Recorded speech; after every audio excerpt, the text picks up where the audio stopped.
Di pag yun ta ka estimate ko sa total damage but ang casualties is rising, no. So pag abot na ko diri ganina kadlaw 19 at 27 karon 30 plus na ni. So what we're doing now is we're transporting kanang patients to Danao and to Soto Hospital. Ilang nagahuwat dito ang Songwa Hospital is open. So ang ato lang problema karon ang inahanglan ta og ambulance og transportation to transport the patients here diri sa Bugo Provincial Hospital down to the city kay ang ato mga city hospitals abliman. Ang ato lang kinahanglan diri karon mga transportation, no? Kung kisay na ay available diha nga mga vans o kanang ambulance gikan Consolacion, Compostela, palihog og padani ninyo diri sa Bugo kay atong i-transport ang atong mga ortho patients daghang kay mga kanang balik bitaw sinanglan na naguwat na ang Danao ug ang Soto. So, manawagan ta kung kisay. Yes. Oo, nanawagan na ta, nag-coordinate na ta. Muna ang Songwa, ready na sila, mudawa sa ato mga pasyente. No questions asked. Ang ato alang, nanginahanglan lang ta, diri o ka ng mga ambulance.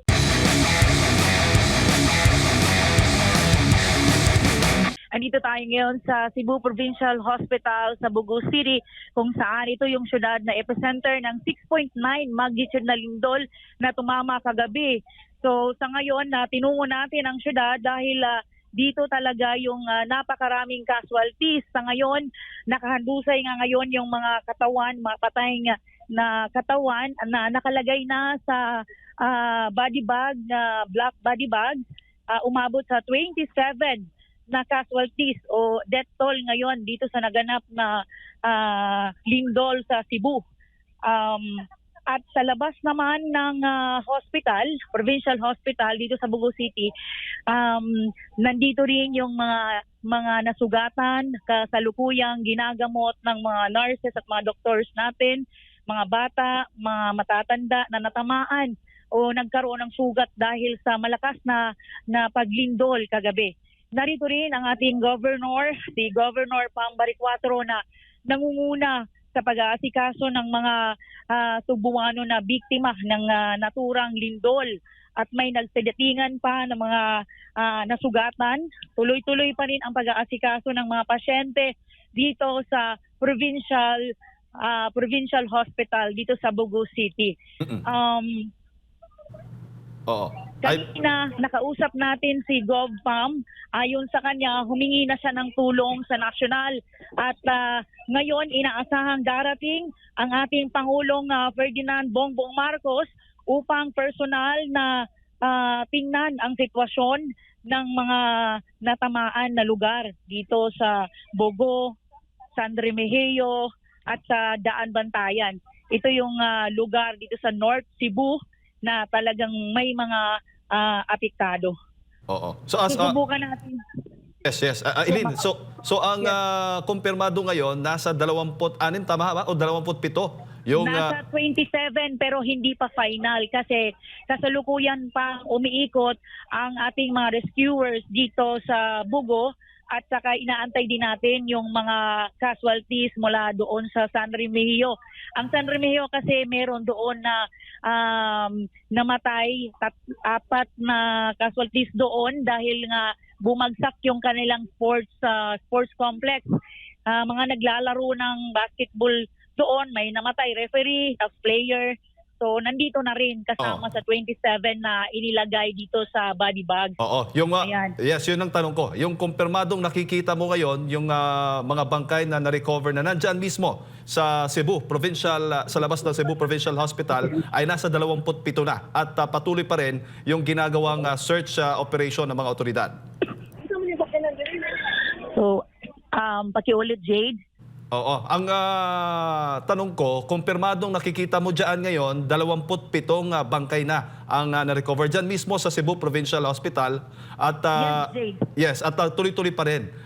Possible pa itong madadagdagan dahil tuloy-tuloy pa yung ginagawang search operation. Tama ba? Yes. Posibleng madagdagan pa ito dahil tuloy-tuloy pa yung rescue operations sa buong Bugo at saka sa iba't mga lugar na talagang naapektuhan at tumama talaga itong malakas na lindol. Ayan. Eileen, So, nandyan pa ba si Governor Baricuatro? actually, nandito si Governor. Kaharap ko, nilalak at may inaasikaso talaga. Medyo marami pa siyang kino-coordinate na tulong dahil nga hinahanda nila yung pagdating ni President Bongbong Marcos na personal na talagang gustong pumunta dito at masaksihan yung sitwasyon ng mga Cebuanon dito sa Bugo City. Oh. At yung hospital ba mismo, may mga pinsala ding na nakita, Eileen? Sa ngayon, ano bang sitwasyon? Nang inikot po itong provincial hospital ng Bugo City, nagkaroon talaga ng crack sa kanyang pader at sa kanyang mga tiles. Talagang magpapatunay na sobrang lakas ng 6.9 magnitude na lindol, Jade. Hindi talaga basta-basta, kahit mismo ako, nakaranas ako nung nagkaroon ng lindol, nandun ako sa isang hotel dahil mayroong event doon at biglang yumanig at talagang na grabe talaga yung mararamdaman mo sa aktual na lindol at awa naman ng Diyos ay wala namang casualty sa amin doon. So dito sa Bugo, makakausap natin si Dr. Elise Nicole Catalan para magbigay ng update kasi siya yung nangunguna dito sa pagtingin ng mga pasyente. Sige. Doc Nikki, live tayo ngayon sa SMNI with Jade and Admar. Makikibalita lang sila sa iyo kung kumusta na po yung mga pasyente natin dito sa Provincial Hospital. Okay, good morning. Yes, Hello, good morning. Good morning po. Good morning, Doc. Yes, sir. Yes, sir. Yes, Doc, gaano ba karaming pasyente meron po tayo sa Cebu Provincial Hospital? Sa Bugo, we don't have the exact head count, sir, but Sa ngayon, like dyan? in mga a good estimate would be hundreds na, sir. 100 plus, likely. Hello? Oo. So ngayon nasa labas lahat ng mga pasyente? Yeah, outside sa open space, sir, outside of the hospital. Oo. At saka hindi po pwedeng papasukin, walang po pwedeng Because hindi structurally sound yung hospital area, so hindi pwede pasukan, sir. So the operating room hindi pwede magamit. The closest we could use is the outpatient department, yun lang, sir, but otherwise nasa labas ang lahat ng patients. Kanina kasi nabanggit ni partner Eileen may mga crack na, biak na nakikita po doon. Yes. Oo. Ano pa po yung pwede ho ba ninyong i-picture out sa amin, sabihin yung ikwento po ninyo, ano pa yung mga nakita po yung pinsala dulot po nitong lindol sa Cebu Provincial Hospital? Sorry. Okay. Ang mga problems of structural na changes, sir, we're running on generator right now. So far okay naman, but we cannot use our X-ray or CT scan.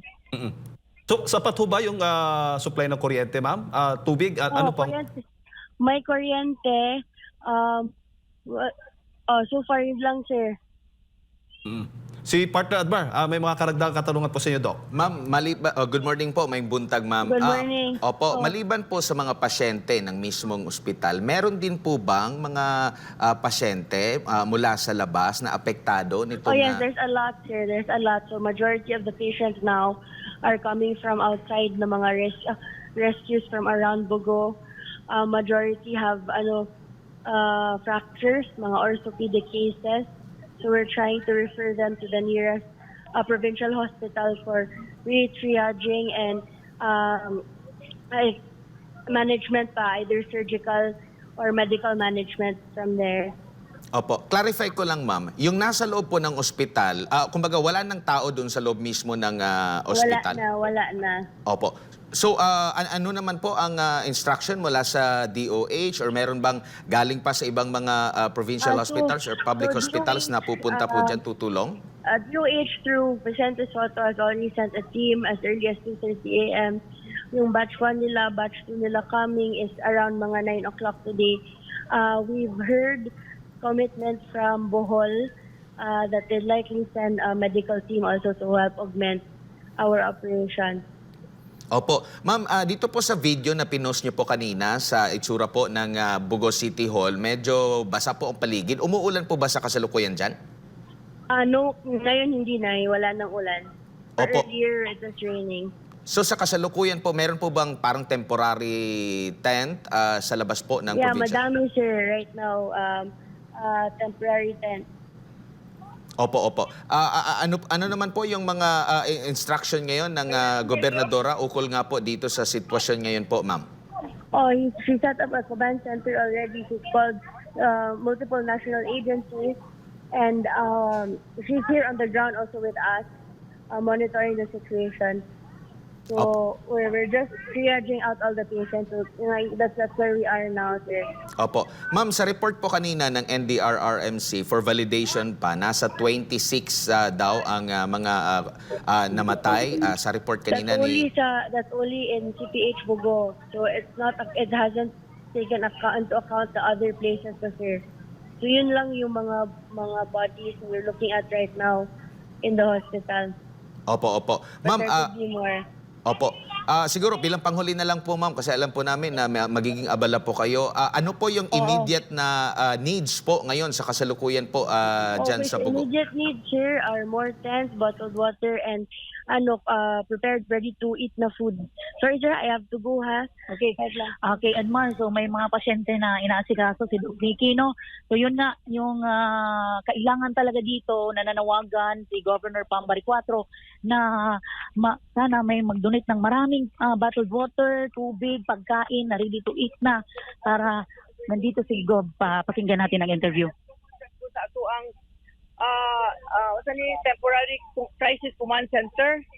Unya ang ako sang usa gibuhat amo ang gi-coordinate, amo gi-engage ang mga national agencies, no, including the Office of the President. So the President is coming this morning, maybe around noon time, yeah. So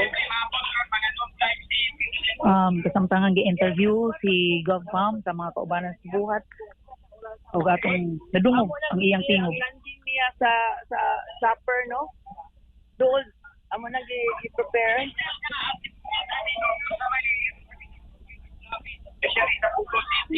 Di pagyud ta ka estimate ko sa total damage, but ang casualties is rising, no? So pag abot na ko diri ganinang kadlaw 19 at 27 karon 30 plus na ni.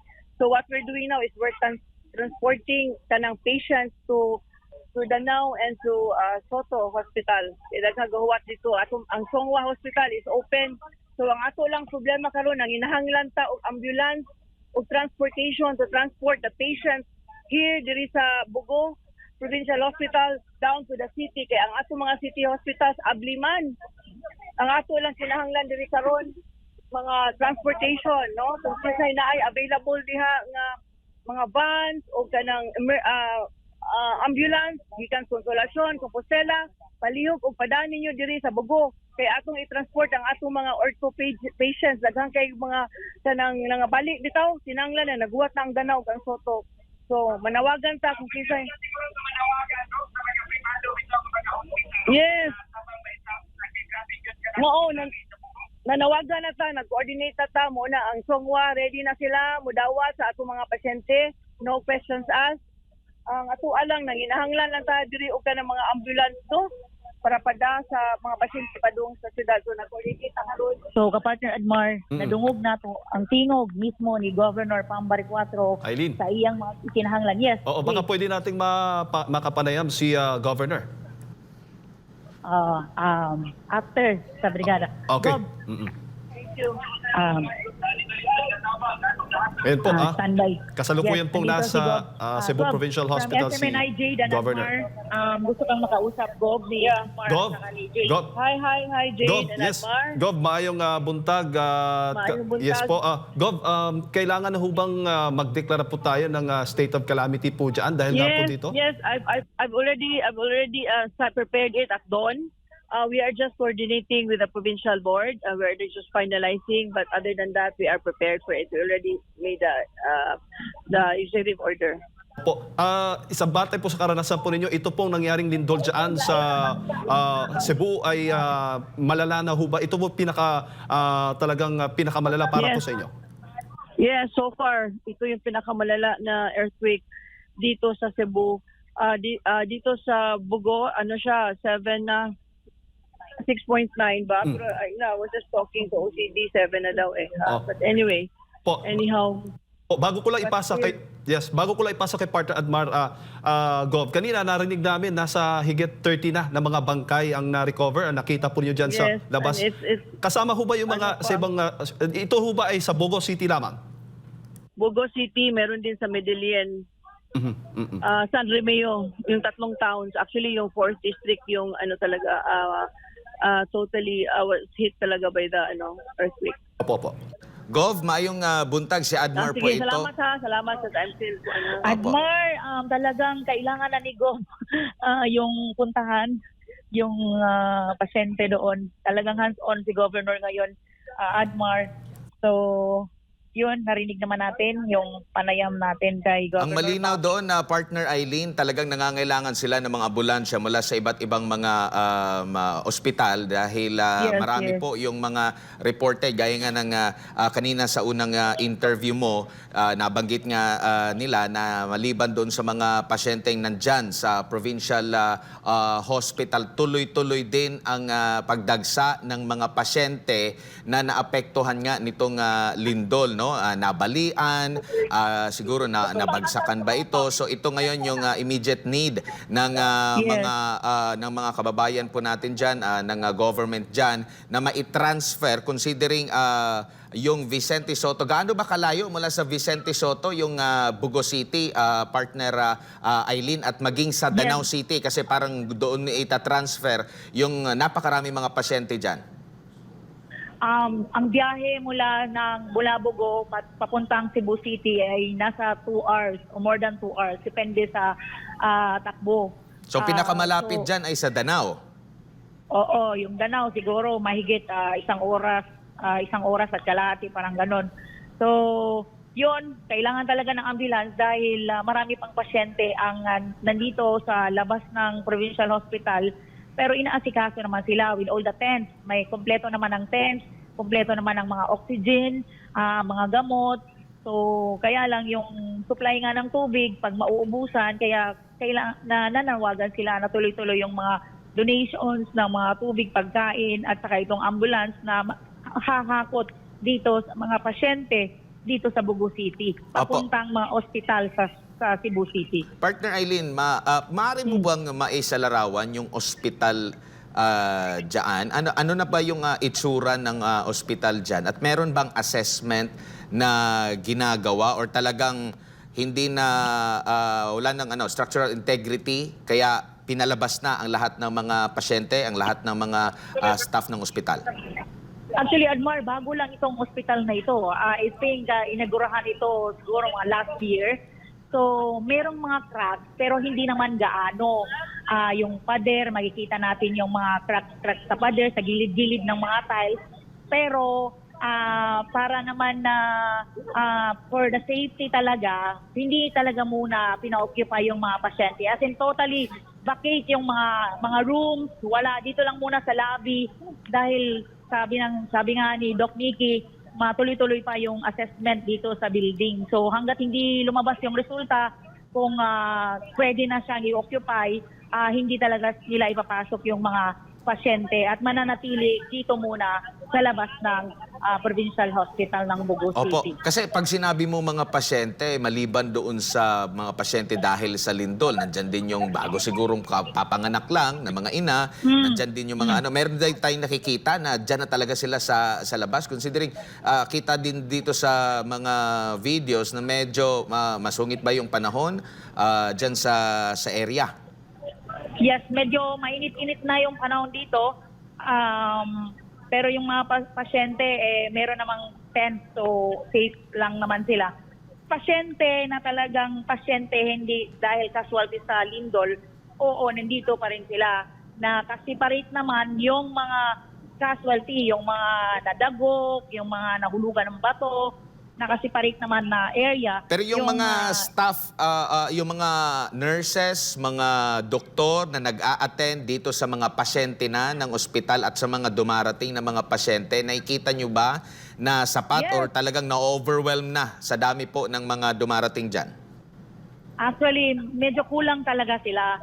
So, nakikita namin, kunti lang yung mga nurses, kumbaga, patakbo-takbo sila mula doon sa kabilang corner, pupunta na naman doon. So, kaya nga nanawagan si Doc Pam, si Doc Nikki ng dagdag na mga nurses, dagdag na mga doctors, which is nire-responde naman at coming na daw po yung ibang mga volunteers.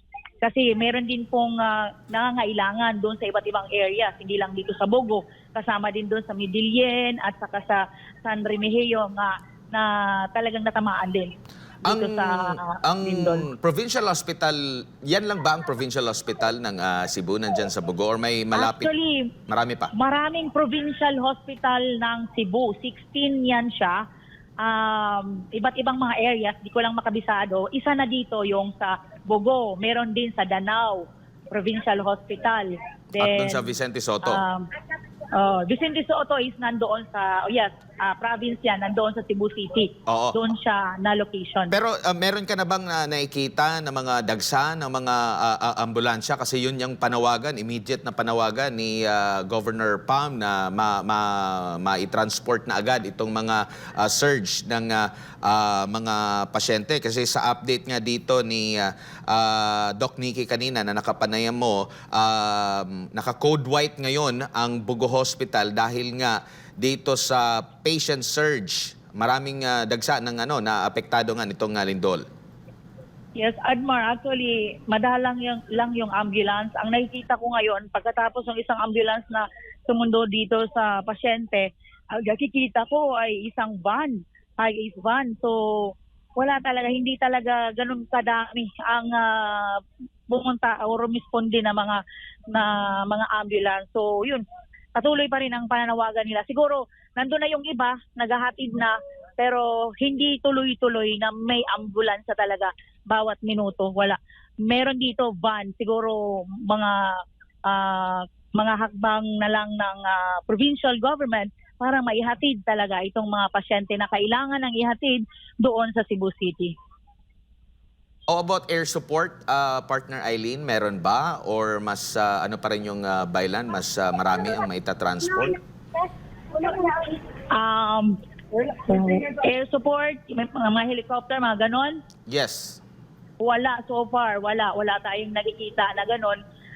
More on transport lang talaga. So yun ang inaasahan lang dito na makapagdala ng mga pasyente. Opo. Meron ka doon bang sa nakausap dyan ng mga residente dyan sa Bogo? Kasi ang sentro nandyan sa Bogo, though nasa karagatang bahagi siya ng Bogo City, pero naganap ito alas 10. Pag nasa probinsya ka, nasa rural area, itong mga ganitong oras ba, tulog na sila? Or gising pa sila? Kasi meron kang nabanggit kanina, meron pang parang tournament ba sa basketball? Ano ba ang sabi ng mga kababayan natin dyan during sa pangyayari, Partner Eileen?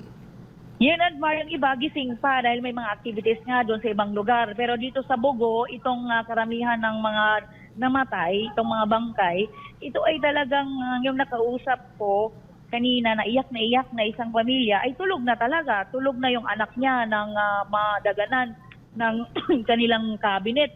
So, iba-ibang mga sitwasyon, ka-partner Admar. Yung iba naman, mga pader na talagang nawasak. So, yun yung mga kadahilanan. Dahil hindi nga aware sa mga pangyayari na meron palang darating na lindol. Yung nando naman sa San Remigio na bumagsak yun yung kanilang sports complex habang naglalaro ng basketball. So yun, isang casualty yung referee, yung basket player, yung coach doon. So yun ang nangyari. So Opo. talagang Diyan ba sa Bogo, Partner Eileen, maaari mo bang maisalarawan? Marami bang mga gusali dyan? Gaano kataas, gaano karami yung palapag ng mga gusali, if ever? Meron namang mga matataas na mga gusali dyan sa area? Yes, dito sa Bogo City, merong mga 3-story, 4-story, tapos dikit-dikit din yung mga establishments. Meron na ditong mga well-known na mga food chains. Kasi syudad na ito eh. So, kaya nung yanigin talaga ito ng lindol, yung epicenter nandito. So, talagang yung Jollibee, kung nakikita nyo yung video na sinend ko dyan, talagang wasak yung mga glass ng Jollibee, lahat na, pati yung nasa loob. So, ganun siya kalakas. Yung ibang building naman, siguro nasa matibay na pagkakatayo, nagkaroon lang ng mga cracks yung iba dito. Pero yung matatagal na buildings dito, mga first to second floor, wasak din yung mga buildings nila, yung mga semento, may mga ganon na sitwasyon dito. Partner Jade? Oo, at kanina nga nabanggit mo yung ilang fast food restaurant na nadaanan nyo, Eileen. Sabi at ang hinahanap ngayon, yung kailangan ngayon hinihiling ng Cebu government dagdag na transportasyon. Pero may ilang mga kalsada ang napinsala nitong lindol, Eileen. Ito ba yung pinapakita natin ngayon sa larawan? Mga pictures, national road ba ito? Madadaanan ba hanggang ngayon o mahirap daanan? Ano bang sitwasyon dyan? Papuntang Bogo o papuntang Cebu? Yung daanan ng mga sasakyan. Actually, mahirap madaanan yan kaninang madaling araw pero nagkaroon na ng clearing yung ating mga rescuers. Kaya kami mismo, mga media, ay nakadaan na dyan sa pinakitang larawan na yan. Nagkaroon ng mga cracks, nagkaroon ng, yun, nakikita natin dyan sa larawan. At saka yung mga bato na mula sa bundok, yung mga ganon. So, na-clearing na yan. Ngayong umaga, nung pagpunta namin, mga 5 a.m. to 6, mga 6:30 siguro, nakarating kami dito, wala na, cleared na yung area. Kasi si Governor Pam din, tumakbo rin agad dito eh. So madali na siyang nakadaan. Para hindi maging hadlang din doon sa mga, para sa transportasyon ng mga pasyente mula dyan sa Bogo, papunta doon sa pinakamalapit na provincial hospital. O sabi mo nga, doon sa Cebu, na tinatayang nasa 2 o 3 oras ba yung biyahe? Tagal ng biyahe. 2 oras. 2 oras o mahigit. Ayan. So far, Eileen, ano na bang mga nangyayari ngayon sa batay sa mga naobserbahan mo? May mga, tulad nga ng sinasabi ni Governor kanina, inaasahan ngang darating by noontime, tanghali, ang Presidente, Pangulong Bongbong Marcos Jr. para personal na inspeksyonin nga itong Bogo City. Yes, inaasahan nga yung pagdating ng ating Pangulo kaya patuloy pa rin yung mga paghahanda nila dito. Inaasikaso pa rin yung mga pasyente, may mga police din dito, mayroong mga taga-Department of Health, iba't ibang mga ahensya. Nakikita ko dito talagang tulong-tulong ang mga otoridad dito sa naganap na lindol o dito sa mga casualties natin dito sa Bogo City. Oo. At ito, ang nababanggit lang natin, Bogo City, at hindi pa natin alam kung ano pa yung epekto doon sa iba pang mga lugar dyan sa probinsya ng Cebu. Eileen? Yes, maya-maya magbibigay ako ng update sa mga kaganapan doon sa iba't ibang mga lugar. Nandun naman din kasama natin si Charmaine sa Cebu City. Magbibigay rin kami ng update para malaman ng ating mga kababayan ang sitwasyon ng ating mga kababayan dito sa Cebu. So Jade, yan lang muna ang update mula dito sa Cebu Provincial Hospital ng Bogo City para sa Diyos at Pilipinas, ating mahal Eileen Navarro, nag-uulat.